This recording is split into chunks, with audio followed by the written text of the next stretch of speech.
फरवरी 1983 Antarctica का सीना चीरता हुआ एक रूसी रिसर्च जहाज वोस्ताक स्मिर्त बर्फ के समंदर में आगे बढ़ रहा था। इस पर सवार थे 13 बेहतरीन रूसी साइंसदान। उनके साथ 2 वफादार शेफर्ड कुत्ते और सिर्फ 1 महीने का राशन था। ये कोई आम मुहिम नहीं थी। वो अंटार्कटिका के इस हिस्से की तहकीक करने निकले थे जहां आज तक इंसानी कदम नहीं पहुंचा था। वो तारीख बनाने जा रहे थे। सब कुछ मंसूबे के मुताबिक चल रहा था। कोई डेटा एनालाइज कर रहा था तो कोई आने वाले दिनों का शेड्यूल बना रहा था। ये उनकी यात्रा का 5वां दिन था। दोपहर के ठीक 2 बजे का वक्त। बाहर मौसम बिल्कुल पुरसुकून था और ज्यादातर टीम मेंबर अपने केबिन में आराम कर रहे थे। कप्तान आना कई घंटों से बंज पर खड़ी थी। नींद से इसकी आंखें बोझल हो रही थीं। जैसे ही इसने एक लम्हे के लिए आंख झपकी, अचानक एक जोरदार धमाके जैसा झटका लगा। धड़ाम की ऐसी आवाज गूंजी कि पूरा जहाज हिल गया। साइंसदान घबराकर अपनी केबिनों से बाहर निकले। आना का दिल डूब गया। फौरी तौर पर जहाज की जांच का हुक्म दिया गया। मालूम हुआ कि जहाज को कोई बड़ा नुकसान तो नहीं हुआ, लेकिन वो 1 इंच भी आगे नहीं बढ़ रहा। आना ने इंजन को पूरी ताकत से आगे पीछे चलाने की कोशिश की, मगर सब बेकार। ऐसा लग रहा था जैसे किसी नामालूम कुव्वत ने जहाज को जकड़ लिया हो। मजीद तफ्तीश के लिए एक साइंसदान सरगेई नीचे बर्फ पर उतरा। इसने चारों तरफ देखा तो इसके होश अलिफार गए। जहाज 2 बड़े ग्लेशियर्स के बीच ऐसे फंस गया था जैसे सैंडविच। इंसानी ताकत से इसे निकालना नामुमकिन था। टीम ने फैसला किया कि मदद के लिए दुनिया से राबिता किया जाए। उन्होंने रेडियो ऑन किया और SOS सिग्नल भेजना शुरू किया। मी डे। ये रूसी रिसर्च ओजल वोस्ताक अस्पनट है। हम बर्फ में फंस गए हैं, मगर दूसरी तरफ से सिर्फ खामोशी मिली। कोई जवाब नहीं आया। शायद टेक्नोलॉजी नाकाम हो गई थी। लेकिन असल मसला टेक्नोलॉजी नहीं था, बल्कि मौसम था जो तेजी से उनकी तरफ बढ़ रहा था। आसमान का रंग बदल गया। सूरज कहीं गायब हो गया और अंधेरा छा गया। बर्फानी हवाएं 300 किलोमीटर फी घंटा की रफ्तार से चलने लगे। वो एक हौलनाक बर्फानी तूफान में फंस चुके थे। साइंसदान इंजन रूम में कुछ देख रहा था। इसी दौरान दूसरे ने आखिरी बार इंजन चलाने की कोशिश की। जहाज पर ज्यादा दबाव डालने से इंजन में आग भड़क अलिफाटे और आग तेजी से फैली और जोरदार धमाका हुआ। जहाज का बड़ा हिस्सा टूटकर अंदर गिरने लगा। वोस्ताक अस्पनट 2 हिस्सों में बंटकर बर्फानी पानी में डूबने लगा। 12 लोग किसी तरह अपनी जान बचाकर बर्फ पर कूद गए, लेकिन उनका साथी व्लादिमीर आग और बर्फानी पानी में हमेशा के लिए खो गया और अब उनके सामने सिर्फ 2 रास्ते थे। आप तो यही बैठकर किसी मुजिज़े का इंतजार करें, आप फिर 200 किलोमीटर दूर मौजूद रिसर्च स्टेशन तक पैदल जाने की कोशिश करें, जो बज़ाहिर खुदकुशी की। टीम 2 ग्रुपों में बंट गई। बुजुर्ग साइंसदान दीमतरी का ख्याल था कि यही रुकना अक्लमंदी है। इसका कहना था कि यह सफर सीधी मौत को दावत देने के मुतरादिफ है, लेकिन नौजवान अर्जियात दान सरगेई का खून गर्म था। इसने कहा, हमें निकलना होगा, यहाँ रुकने का मतलब है आहिस्ता आहिस्ता मरना। कप्तान आना ने सबकी बात सुनी और फैसला कुन नजर आने लगी। कप्तान आना ने लंबी सांस ली और कहा, हम मजीद इंतजार नहीं कर सकते।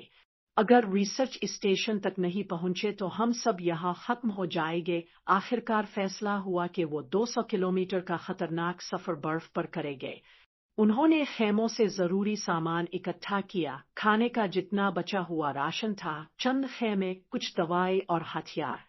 2 वफादार कुत्ते भी साथ थे, जो उनके लिए मुहाफिज और रास्ता दिखाने वाले बनने वाले थे। अगले ही दिन सफर शुरू हुआ। बर्फ पर चलना आसान नहीं था। तेज हुआ उनके चेहरों को काट रही थी। आंखों के सामने कुछ भी देखना मुश्किल था। हर कदम ऐसा लगता जैसे मौत की तरफ एक और कदम है। वो पहला दिन जैसे तैसे गुजर गया। सब थक कर चूर हो गए, लेकिन हिम्मत कायम रही। दूसरे दिन मौसम और भी खराब हो गया। बर्फ के तूफान ने रास्ता धुंधला दिया। उनके पास ना कोई कंपास काम कर रहा था और ना ही कोई वाज़े निशान। बस सरगई के अंदाजे और तजुर्बे पर सब चल रहे थे। तीसरे दिन उनके पास राशन कम होना शुरू हो गया। कुछ लोग भूख और सर्दी से कमजोर पड़ने लगे। एक साइंसदान अलेक्जेंडर का पांव बर्फ में फंस गया और उसकी टांग टूट गई। टीम के सामने एक नया सवाल खड़ा हो गया, क्या उसे साथ लेकर चली या यहीं छोड़ दे। बुजुर्ग दीमतरी ने कहा, अगर हम उसे उठाकर चली गए तो सबकी रफ्तार कम हो जाएगी और हम कभी भी स्टेशन तक नहीं पहुंच पाएंगे। लेकिन कप्तान आना का दिल ना माना। इसने कहा, हम किसी को पीछे नहीं छोड़ेंगे, चाहे जो भी हो। सबने बारी बारी अलेक्जेंडर को सहारा देकर आगे बढ़ना शुरू किया। ये सफर और भी कठिन होता जा रहा था। पांचवीं दिन एक और आफत आई। बर्फ में छुपा एक बड़ा दरार क्रेवैस उनके रास्ते में आ गया। ये इतना गहरा था कि नीचे झांकने पर सिर्फ अंधेरा नजर आ रहा था। इसे पार करना नामुमकिन लग रहा था। सरगई ने हिम्मत दिखाई। इसने रस्सी बांधी और बर्फ के ऊपर फिसलकर दूसरी तरफ पहुंचने की कोशिश की। कुछ देर बाद इसकी कामयाब चीख सुनाई दी। ने सबको आवाज दी कि आओ। एक एक करके सबने रस्से के सहारे वो खतरनाक दरार पार की। लेकिन आखिरी में जाते वक्त उनके एक करके सबने रस्से के सहारे वो खतरनाक दरार पार की। लेकिन आखिरी में जाते वक्त उनके एक कुत्ते का पाँव फिसल गया और वो गहराई में जा गिरा। ये लम्हा सबके लिए दिल दहला देने वाला था। अब उनके पास सिर्फ एक कुत्ता बचा था, लेकिन वो सबकी हिम्मत बला रहा था और आठवीं दिन भूख और सर्दी ने उनके जिस्मों को तोड़कर रख दिया। कुछ लोगों को वहम होने लगा था। कोई अपने सामने खाना देखने लगता, कोई गर्म कमरे का ख्वाब।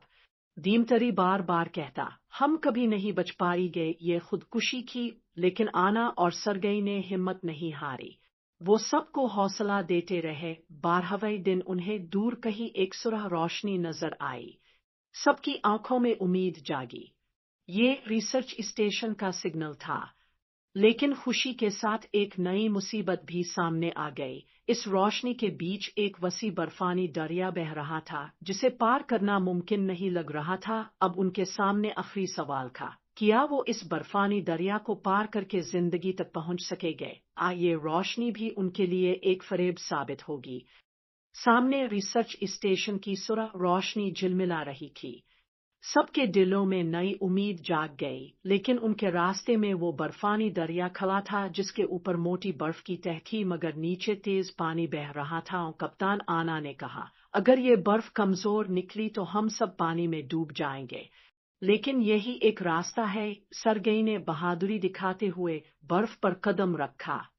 शुरू में सब कुछ ठीक रहा, लेकिन जैसे ही वो बीच में पहुंचा, बर्फ से चरर की आवाज आई।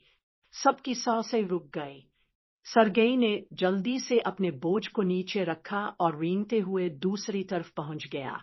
फिर इसने रस्सी बांधी ताकि बाकी लोग एक एक करके आ सके। सबने हिम्मत करके बारी बारी दरिया पार करना शुरू किया। आना जब गुजर रही थी तो अचानक बर्फ टूट गई और इसका पाँव बर्फानी पानी में जा गिरा।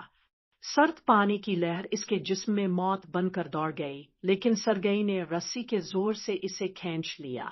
आना बच गई, मगर इसके हाथ और पाँव सुन्न हो गए थे। अब सब जान चुके थे कि वक्त बहुत कम है।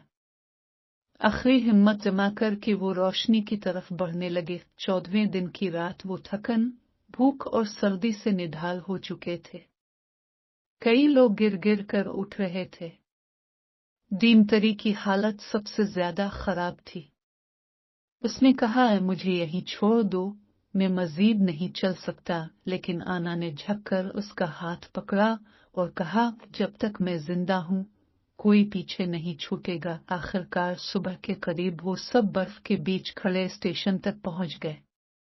रोशनी देखकर उनके कदम तेज हो गए।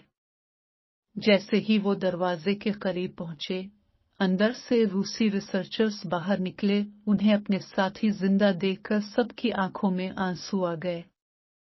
जख्मियों को फौरन अंदर ले जाया गया, उनके जिस्मों को गर्म कंबलों में लपेटा गया और दवाई दी गई। वो सब मौत के मुंह से निकलकर वापस आए थे, मगर एक हकीकत हमेशा उनके दिल में नक्श हो गई। अंटार्कटिका के बर्फानी मैदान में इंसान नहीं बल्कि फितरत ही असल बादशाह है। रिसर्च स्टेशन पहुंचकर वो सब जान बच जाने पर शुक्रगुजार थे, मगर असल जिदोजहद अभी बाकी थी। स्टेशन में मौजूद साइंसदानों ने बताया कि उनका रेडियो भी कई दिनों से खराब था, इसीलिए वो कोई सिग्नल बाहर नहीं भेज पाए। और सबसे बड़ा खतरा ये था कि सर्दियों का तूफानी मौसम मजीद कई माह तक चलने वाला था, यानी अब सबको मिलकर एक लंबे हिसार में कैद जिंदगी गुजारनी थी। अगले दिन से नई कहानी शुरू हुई। जख्मियों का इलाज हुआ, राशन की तकसीम दोबारा मुनज़्ज़म की गई और सख्त सर्दी में जिंदा रहने के उसूल तय किए गए।